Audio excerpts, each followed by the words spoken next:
So in today's video, we're just going to recap the hip hinge mechanics and the things we went through in the hip hinge class. We're going to start on our knees. We're going to go onto and have a seat. Make sure it's a pretty hard seat that you're sort of about sitting at 90 degrees would be good.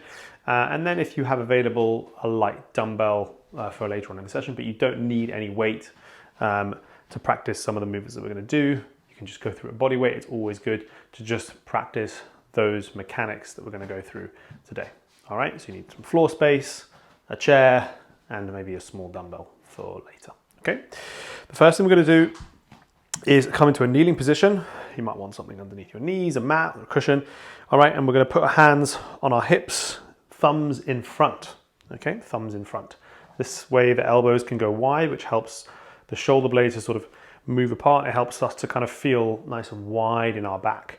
I want us to sort of try and be as tall as we can here. Okay, so sitting tall, but without, all right, flaring at the rib cage and sticking the chest out. So sternum should face forward, straight ahead, and I've got a nice wide elbow position. So I want the elbows to be as far away from each other as possible. Okay, from here, we're just going to take a big deep breath, and I want you to imagine making the midsection as small as possible, keeping it as small as possible, and seeing if you can breathe a little bit into your upper back. Staying as tall as possible here. You're just going to take a couple of quick breaths to settle in. And then from here, what we're going to do is we're just going to focus on hinging back. Okay? You should feel that the hips and the pelvis want to move back. All right, now this exercise might make more sense once we've done the seated variation. What we want to try and do here is to orient our pelvis back, hinging our pelvis, and not losing the position in our trunk, all right, or upper body by flexing the spine. You can see I haven't successfully gone through a hinge or hinging too much and not necessarily moving my spine. So I've lost this sort of neutrality, all right, or stacking even between the rib cage and the pelvis. So that's the aim of this movement, is we just want to try and practice, if we can imagine our two sit bones pointing straight down here, and as I hinge back, my sit bones will point back behind me. Okay, so nice and easy. Obviously, you can only go as far back as you can. You can also use a seat in front of you, and you can kind of hold on so that you don't fall over, and you can go as far back as you need to. Okay, just making sure that you don't excessively stick your bottom out too much. All right, and that's what we call an anterior tilt, because we've tilted the pelvis backwards and we're kind of like spilling water out the front of the bowl of our pelvis, and we don't want to stay or even tuck and try and go down as well, therefore spilling water outside the back. All right, so that's the kneeling variation, where we just sort of practice that ability to sort of push back, hips back and forward. Kind of takes the knees out of it a little bit, and it really isolates the hip. So the next one, for a little bit of tactical feedback, is the seated version. Now, the reason why we want a nice hard seat, preferably flat, this is a little bit curved, but it'll do, is so that we can feel our sit bones, okay, two bottom parts of our pelvis on the seat for feedback. All right, if we were just to slouch, okay, or, you know, sit like we maybe normally would sit, which isn't bad, I'm not saying anything like that, all right, we wouldn't necessarily feel the two bony prominences at the bottom of our pelvis. So it's really important for this drill only, for this exercise, we try and sit as tall as we can, and we should start to feel that pressure on the two sit bones, okay? We're gonna bring your feet underneath, so it's actually a little bit easier to feel them. You're going to stay nice and tall, and to start, we're just going to do that breathing. We're going to place one hand in front and one hand on the lower back. Take a deep breath in, and then all the breath out. And try and think about bringing these hands as close as they can together, and then the next breath doesn't go out in front. Okay, which can sometimes mean that I'm sort of gone into like an arched back position. So I want to stay nice and tall. And if anything, I want the air to sort of come into the upper back here. You can sometimes put your elbows on your hands on your thighs here. Staying nice and tall throughout, and you've got this nice natural looking curvature in the spine. From there, you can put your hands on your hips, you can keep your hands on your thighs, all right? You can even put your hands on your bottom, all right? This is to kind of give a little bit of feedback so that we can actually feel as we go through the movement that we're getting some feedback in the glutes, that we can feel our glutes sort of stretching here. We'll talk more about that when we come into a standing position. So from here, nice and tall, I'm going to put my hands on my hips. Just a breath to settle in. And then we're going to hinge forward. Now, as we hinge forward, we should feel the pressure on our sit bones reduce slightly. Okay? So I should feel that the pressure's pressing down, bony pressure into the chair. And then as I come forward, because I'm successfully going through the hinge and I'm not just slouching forward or losing my, what we call that stacked neutral spine, I can successfully, I know that I'm going through a good hinge pattern. So you can kind of go until the point where you might feel, oh, okay, I'm going to start to like bend through my lower back here. So we want to make sure that we're staying in the same position. You can even keep your hands, one hand in front, one hand behind. Big breath. And then making sure that we're going through our hinge. You can hold in this position for a second. You can take a couple of breaths here. You can kind of maybe feel your hands on your butt and make sure, okay, am I getting some kind of pulling going on there? And then you can come back. And as you come back, you should feel, okay, that pressure into the sit bones. You can also even try coming back this way. And you might feel slightly, again, less pressure, but maybe a different pressure of the sit bones. But you're working on staying nice and tall. You don't ever want to kind of shrink the top bit down and the bottom bit back, or the opposite direction. So we're just a nice easy drill. All right, you want to keep your feet tucked underneath you, and you can kind of just go forward, do it slowly, because the slower you do it, the more you can feel the positions. You can also do it side onto a mirror. I like to use my TV, and you can kind of have a look and kind of see, oh, right, that's the shape I'm trying to look for. Or I might be feeling this position and be like, yeah, I'm in the right position, but actually you might be a little bit rounded in certain areas or just coming out of position slightly. So again, use the breath to help settle in, keep this area small, stay as tall as you can, and find how the pressure changes in the pelvis as you're kind of feeling those sit bones push back as I come forward and come forward as I sort of return back to the start position.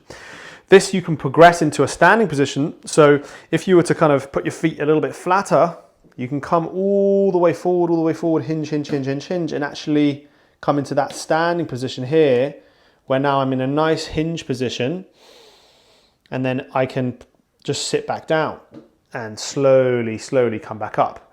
So it's a nice way of transitioning into a standing posture. So you hinge, and then just push the knees back slightly, and I'm in a nice hinge position. You can even take that into sort of like a drill where you come out of the position. We're going to leave that for now. So just if you want to break it down, hinge forward, hinge back. You can even hinge even further back, but maintain that neutral spine. We're going to take this now into our final movement, which is going to be loading in a single leg pattern. So we're going to start by placing one foot, I'm going to go with my left foot first, on the ground, and just have the back foot back behind. Not too far, so you don't want to be reaching and feeling like a stretch in the back of the hip on that back leg. Just sort of like I'm taking a walk, like a walking step. Okay? Now you can also elevate this foot if you wanted to. All right, so you could use a block. All right, and you can have your foot on the implement, the block, or the book, and you can go through the movement like that. Just a slight different way to orient the pelvis and to get a little bit more emphasis on that loading hip. For now, we're just going to use the floor. So we're going to get a soft knee bend. We're going to put one hand on your butt cheek, okay? And the other hand is going to be on the hip crease where we want to hinge from on that same side, okay? So one hand on there, one hand on the back side, and I've got most of my weight over here on this front foot, pretty much all of my weight, only a tiny little bit, just for balance mainly, on the back leg. From here, big breath, nice and tall. Whatever position that we start with the knee, we're going to remain with that position for the entire movement. We do not want the knee straightening or bending anymore, okay? We lock it in place and we throw away the key for now. From here, big breath, settle into the weight into that foot, and I'm going to actively push this hip. And I want you to remember how the sit bones will sort of push back, and we're going to push my hip and slowly load back. Now this hand is here, the back hand is here to feel the loading going through the glute. Now as I push back, I don't want my weight to shift back on my back foot. I don't want to fall backwards, so I want to keep the weight on my front foot, but my hip pushes back. I feel a stretch in this hand here. I load, load, load, load, load back. Okay, from here I should feel my glute really, really working here. Maybe a little stretch in the hamstring, okay? And then from here I'm gonna use the hip and the glute back here, and I'm gonna keep my knee in place as I drive my hip back up to the start position. You can break this down by coming into this position and holding, okay? And making sure the pressure hasn't shot forward in the foot, your toes aren't clamping down, you're keeping the pressure actually towards the outside edge of the heel of the foot. Your knee is staying soft, and you can experiment with slightly different knee positions, but whatever position you start with, I'm not saying one is good, one is bad, keep that position throughout. And we're just gonna load back and forth here, practicing this movement. Make sure when you come back up to the top, you're bringing your hip from behind, or what feels like behind, because it's still actually back up on top of the knee and the ankle. This should really, really be firing up this muscle here at the back, feeling it stretch open and contract as we come up. All right, and you can go through as many reps of this as you want. You can isolate, as I've said, you can hold in this position. You can even add in an isometric push with the foot, imagining that you're pushing this foot, this left foot down into the ground. So you can hold in this position. You can push into the ground. That should really, really get the back of the leg fired up. And then with that push, you can drive forward as well. Once you've got that and you feel like you've really nailed the mechanics, maybe you've done it against the mirror, all right, or you filmed yourself and you've watched it back, you can find that position again. This time take the hand off of the hip that was sort of like actively encouraging you to push back, and move the pelvis and hinge through the pelvis back and forth, and you would add a weight in to that opposite hand. From here, you're just loading the movement up a little bit. You're working on these mechanics under a little bit of load. It doesn't need to be a lot. Start light, 2.5, 5, 7.5. Progress slowly. Move through the movement slowly so you can really feel the muscle in the glute working. A little bit of a stretch in the hamstring. Shouldn't really be feeling anything in your back if you're staying neutral. And if you're staying neutral, and if you are, you might need to go back to the seated drill, to the hinge drill, to the kneeling hinge drill, and just really work on that ability to maintain that stacking. And you can just sort of build back up into the loading. Obviously do both right leg and left leg. All right, you should feel that a lot in your glutes. All right, and there's lots of different variations that you can take these mechanics from. Obviously you've got the double leg loaded position, which you have to understand about that hinge to do. And this is a nice, easy way to practice the hinge movement in a kneeling position, in a seated position for that feedback with the sit bones. I'm just repeating myself over and over again. And then finally taking it into standing, okay? Getting lots of good repetitions in at body weight, slowly adding in the weight.